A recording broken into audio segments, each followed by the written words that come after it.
আমি পাৰ্চেণ্টেঞ্চৰ ওপৰত আলোচনা কৰি আছিলোঁ। অলৰেডি ADRE এক্সামত কেনেধৰণৰ পেটাৰ্ণৰ কুৱেশ্যন পাৰ্চেণ্টেঞ্চ চেপ্টাৰৰ পৰা আহে এইখিনি আলোচনা কৰিলোঁ। যিসকলে চোৱা নাই ডেছক্ৰিপশ্যনত লিংক দিয়া আছে, তাত গৈ চাই ল'ব পাৰে। আৰু আজিৰ ক্লাছত কুৱেশ্যন নম্বৰ 6ৰ পৰা আলোচনা কৰিম। এনেধৰণৰ কুৱেশ্যনো আহে আৰু বহুত ইম্পৰ্টেণ্ট হয়। যিহেতু আমি এক্সাম পাৰপাছত গোটেইখিনি বিষয়বস্তু ডিছকাছ কৰোঁ, চ' কিমান কম সময়ৰ ভিতৰত সলভ কৰিব পাৰোঁ এইখিনি আমি চাম আৰু এইখিনি মেথডে ইয়াতে মই এপ্লাই কৰিম। কুৱেশ্যনটোত কৈছে 60 kg is what percent of 240 kg? 240 kilogram কিমান শতাংশৰ পৰিমাণ 80 কিলোগ্ৰাম হ'ব। মানে ইয়াতেও দিছে 240 কেজিৰ কিমান পাৰ্চেণ্ট 60 কেজি হয়। চ' সেই কুৱেশ্যনটো এনেধৰণে লিখিব পাৰিম। ইংলিছ চেণ্টেঞ্চত এনেকৈ আছে, মই এনেকৈ লিখাই দিম, ইজি হ'ব। ইয়াতে সদায় মনত ৰাখিব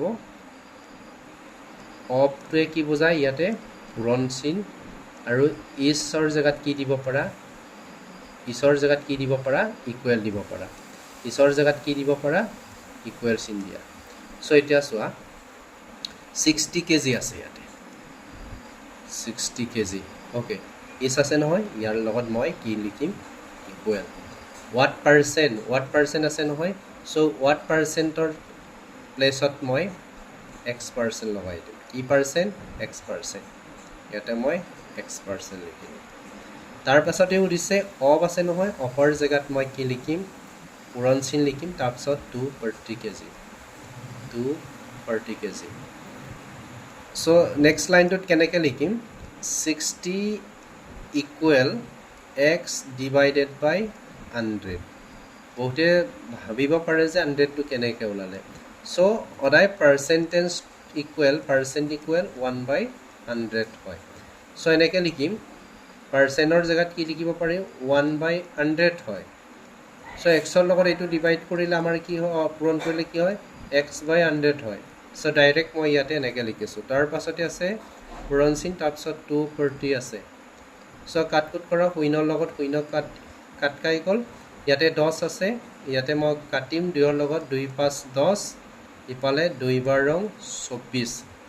তাৰ পাছৰ লাইনটো কি হ'ব, 60 ইকুৱেল তোমাৰ কিমান হ'ব, এইটোৰ লগত এইটো পূৰণ হৈ আছে X, 12X ডিভাইডেড বাই 5। অ'কে, এতিয়া আমি আগতে কৰি আহিছোঁ ক্ৰছ মাল্টিপ্লিকেশ্যন বা বৰ্জপূৰণ বুলি কওঁ। যেতিয়া এনেধৰণৰ পেটাৰ্ণত থাকে তেতিয়াহ'লে ইয়াৰ তলত একো নাই, মানে কি আছে বুলি ধৰি লওঁ 1। চ' 1ৰ লগত কাক পূৰণ কৰিম, 12X। তেতিয়াহ'লে কিমান হ'ব, 12X আৰু 60ৰ লগত 5ক মাল্টিপ্লিকেশ্যন কৰিব লাগিব বা পূৰণ কৰিব লাগিব। কিমান হ'ব, ইফালে 300। কিমান পালা, 300। যিহেতু ৱাট পাৰ্চেণ্টৰ জেগাত মই X% লৈছিলোঁ, অ'কে। চ' ইয়াতে আমি Xৰ মান উলিয়াম।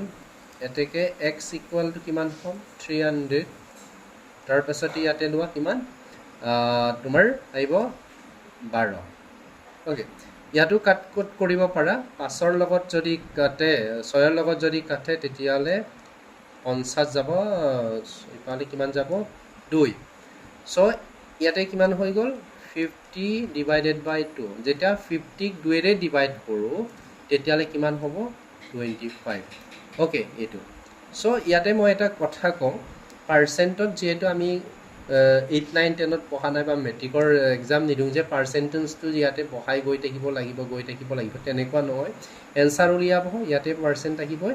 চ' এনেকৈ 25 ওলালে, চ' 25টো কাৰেক্ট কৰি দিলে হয়। ক্লিয়াৰ। এইটো আছিলে কি, এইটো পেটাৰ্ণ নম্বৰ 1। এইটো কিলোগ্ৰাম আছে, ইউনিট ইয়াতে ছেম আছে। এতিয়া ইউনিট ছেম নোহোৱা এটা কৰি চাওঁ, মানে এককটো বেলেগ হ'ব এতিয়া। এটাত কিলোগ্ৰাম থাকিব, এটাত গ্ৰাম থাকিব।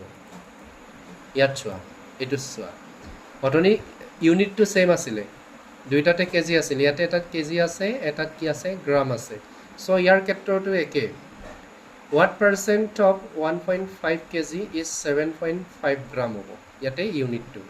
এতিয়া মই আপোনালোকক যদি কওঁ কেজি ডাঙৰ নে গ্ৰাম ডাঙৰ, কোনটো বেছি, কেজি বেছি নে গ্ৰামটো বেছি, চ' ডেফিনেটলি ক'ব যে কেজিটো বেছি আছে গ্ৰামটো কম আছে মানে কেজি গ্ৰেটাৰ দেন গ্ৰাম হ'ব অ'কে চমুকে তাৰপিছতে ইয়াতো ছেম লিখিম ৱাট পাৰ্চেণ্টৰ জেগাত মই কি লিখিম ইয়াতে X% লিখিম অ'কে ইয়াতে কি লিখিলোঁ X%।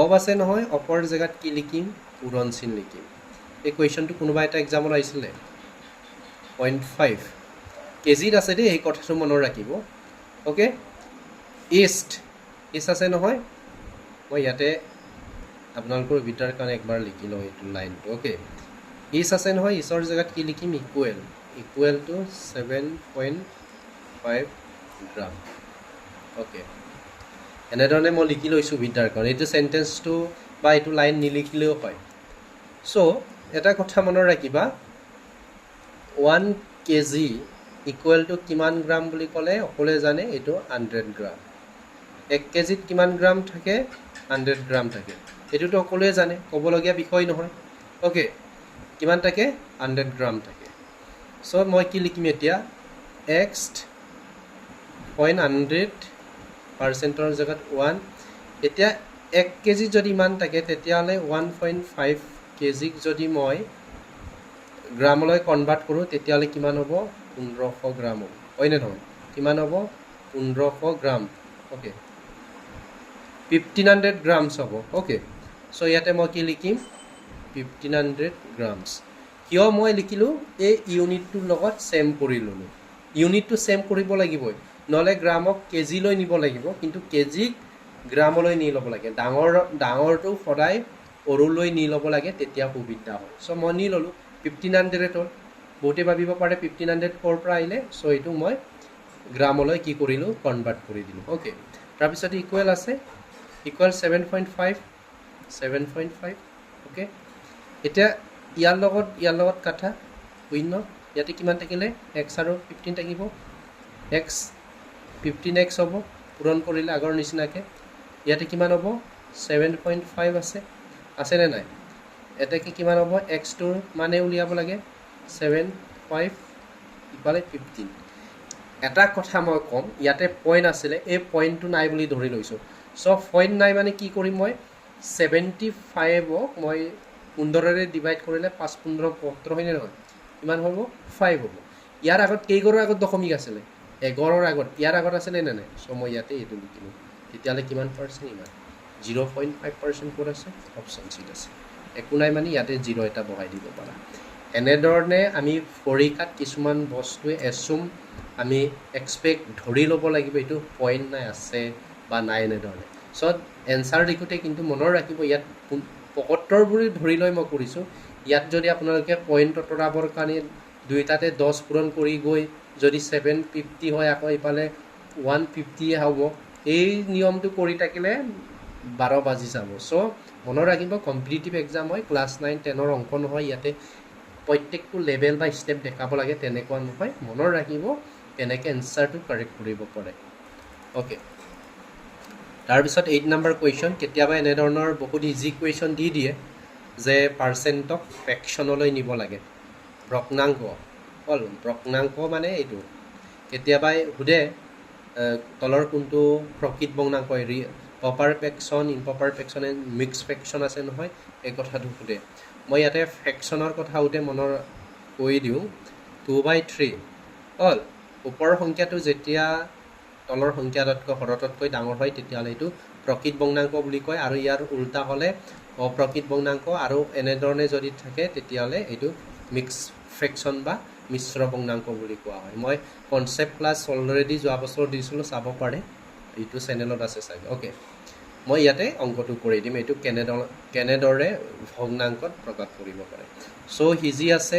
20 আছে হয়নে নহয় হ'ল এইটো ফৰ্মেটত নিব লাগে মানে এইটো ফৰ্মেটত চ' পাৰ্চেণ্ট আছে পাৰ্চেণ্টৰ জেগাত কি লিখিম মই 1/100 লিখিব পাৰে বা এনেকৈও ডাইৰেক্ট লিখিব পাৰে 20/100টো লিখিব পাৰে একো ডাঙৰ কথা নহয় এনেকৈও লিখিব পাৰে চ' একে হয়গৈ এইটোৰ লগত এইটো বোলে কাট খাই গ'ল ইয়াৰ লগত কাট খাই গ'ল ইয়াত 2 হ'ল ইফালে 2 10 2 1 গুণ 2 2 5 গুণ 10 এনচাৰ কিমান হ'ল 5 অ'কে 1/5 এইটো বুজি পালেনে ফ্ৰেকশ্যন ভগ্নাংকত যদি নিব কয় তেতিয়াহ'লে এই সংখ্যাটোৰ লগত যেতিয়া পাৰ্চেণ্ট আছে এই পাৰ্চেণ্টৰ জেগাত এনেকৈ কৰি দিলেই হ'ল আৰু এনেকৈ কৰিব তাৰপিছত 2 10 থাকিলে হয়নে নহয় এনেকৈ থাকিলে নাই 10 থাকিলে এইটো 2 গুণ 2 2 5 গুণ 10 এনচাৰটো 1/5 বহুত ইজি অ'কে বোলে 30%ক ফ্ৰেকশ্যনত নিব কৈছে এনেধৰণে এইটো কি হ'ব 30 বাই কিমান হ'ব তোমাৰ 100 হ'ব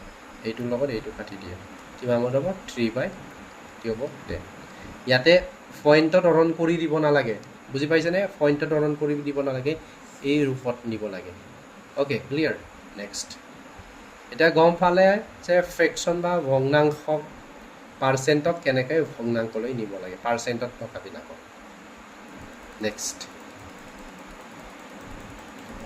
কুৱেশ্যন নম্বৰ 9 অ'কে এইটো আকৌ ফ্ৰেকশ্যনটোত আছে উল্টা এইটো অলৰেডি ভগ্নাংকত আছে এইটো ক'লৈ নিব লাগে পাৰ্চেণ্টেজত নিব লাগে পাৰ্চেণ্ট ইনটু পাৰ্চেণ্টত কনভাৰ্ট কৰিব লাগে এনেকুৱা কুৱেশ্যন আহে দেই এডিআৰ এক্সামবিলাকত বহুত ইজি এইবিলাক 8 ষ্টেণ্ডাৰ্ড বা 10 ষ্টেণ্ডাৰ্ড আহি যায় ভাবি নল'ব যে ভেৰি ইজি কুৱেশ্যন চ' এনেকুৱা কুৱেশ্যনটো দিয়ে চ' কি কৰিব কৈছে পাৰ্চেণ্টত নিব কৈছে 3/8 আছে নহয় 3/8 চ' পাৰ্চেণ্টত নিব কৈছে 100 এতিয়া বহুতে ভাবিব পাৰে 3/8 আছিলে 100টো ক'ৰ পৰা আহিলে যিহেতু এইটো অথাংকত প্ৰকাশ কৰিব কৈছে পাৰ্চেণ্টত নিব কৈছে য'ত পাৰ্চেণ্টেজত নিব ক'লে সদায় কি কৰিব লাগিব 100%টো পূৰণ কৰিব লাগে চ' এতিয়া কি কৰিবা এইটো ইয়াৰ লগত পূৰণ কৰিলে 300 হ'ল তাৰপিছতে ইয়াতে 8 হ'ল ইয়াতে কি আছে পাৰ্চেণ্ট আছে এতিয়া কাটকুট কৰিব পাৰা কাটকুট কেনেকৈ কৰক সকলোৱে জানে এতিয়া এইটো 300ক পূৰণ কৰিব পাৰা 2ৰে এইটো কাটিব পাৰা 150 এইটো কিমান হ'ল 4 যাব নাই এতিয়া এইটো 1 পইণ্ট এইটো 4ৰে ডিভাইড কৰাচোন 3 4 গুণ কিমান হ'ল 12 হ'ল নে নাই ইফালে কিমান 3 শূন্য অ'কে তাৰপিছত যাব এইবাৰ যাব 7 28 অ'কে ইয়াত 2 দশমিক দিলোঁ 0 20 আহিব ইফালে কিমান হ'ব 5 এনচাৰ 37.5 অ'কে এইটো এনচাৰ বুজি পালেনে এইটো অপশ্যন চিটো পাৰ্চেণ্টেজত যেতিয়া নিব কয় তেতিয়াহ'লে সদায় মনত ৰাখিবা 100 এটা ফ্ৰেকশ্যনটোৰ লগত পূৰণ কৰিব লাগিব ছাপ'জ 2/7 তোমাৰ 7% নিব কৈছে তেতিয়াহ'লে ইয়াৰ লগত কি কৰিবা 100 এটা পূৰণ কৰি দিবা 207 হৰণ কৰি দিবা হৰণ কৰি যিটো ভেলু পায় এইটো এনচাৰ হ'ব অ'কে ক্লিয়াৰ হৈছে চাগে নেক্সট লাষ্ট কুৱেশ্যন নম্বৰ 10 আকৌ এইটো দশমিকত প্ৰকাশ কৰিব কৈছে ডেচিমেল হ'ল বহুত ইজি আহিব বহুত টাইম লৈ ডিছকাছ কৰাৰ কোনো প্ৰয়োজন নাই মানে ডেচিমেল মানে পইণ্টত নিব লাগে ক'লৈ নিব লাগে পইণ্টত নিব লাগে ছেম কুৱেশ্যন ইয়াতে 9% আছে চ' ইয়াতে 9 ডিভাইডেড বাই কিমান আছে 100 আছে চ' 9ক 100ৰে ডিভাইড কৰিব লাগে দশমিক দিলোঁ 90 হ'ল এতিয়া কি হৈ আছে 90 ডাঙৰ নে 100 ডাঙৰ 100 দশমিক দিয়াৰ পিছতো তোমাৰ বাইজটো সৰু হৈ আছে চ' ইয়াতে কি দিব 0 এটা দিব 900 কিমান যাব 9 বাৰ যাব 900 হ'লেই দিব এনচাৰ কোনটো হ'ব অপশ্যন এ ইজি বহুত ইজি কেতিয়াবা বাজক সুধে দেই এইটোক কয় বাজক অল এইটোক কয় বাইজ অ'কে এইটোক কয় ভাগফল আৰু এইটোক যিটো ৰিমাইণ্ডাৰ থাকি যাব এইটো কোৱা হয় ভাগশেষ ৰিমাইণ্ডাৰ বুলি কোৱা হয় সেইটো মনত ৰাখিব কেতিয়াবা সুধিব পাৰে অ'কে এইকেইটা আছিলে আমাৰ পাৰ্চেণ্টেজৰ লগত ৰিলেটেড সৰু সৰু মেথড কেনেকৈ ডেচিমেলত নিব পাৰে অ'কে বা পাৰ্চেণ্টেজক কেনেকৈ শতাংশত নিব পাৰে অ'কে ইউনিটবিলাক চেঞ্জ হ'লে কেনেকৈ নিব পাৰে অ'কে এই কথাটো মনত ৰাখিব কেতিয়াবা ইয়াত মিটাৰো দিব পাৰে নহয় জানো এইটো কুৱেশ্যনটোত কেতিয়াবা ইমান এইটো 3 কিলোমিটাৰ দি পেলাই ইয়াত মিটাৰো দি দিব পাৰে তেতিয়া ছেম মিটাৰলৈ কনভাৰ্ট কৰিলে কিমান হ'ব এনেকৈ 300 মিটাৰ নহ'ব জানো এনেকৈ কনভাৰ্ট কৰি অংকখিনি কৰিলে হৈ গ'ল বহুত ক্ৰিটিকেল নহয় জাষ্ট অলপ ষ্টাডি কৰিব লাগে চ' যিসকল আমাৰ ইউটিউব চেনেলত চাই আছে তেতিয়াহ'লে ডেছক্ৰিপশ্যনৰ হোৱাটছআপৰ লিংক দিয়া আছে, তাত গৈ জইন কৰিব পাৰে। জইন হোৱাৰ পিছত আপোনালোকে যিখিনি ক্লাছেছবোৰ হৈ থাকে আমাৰ ইউটিউব চেনেলবিলাকত, চ' তাৰ ভিডিঅ'খিনি গ্ৰুপত পাই থাকিব। Thank you so' must.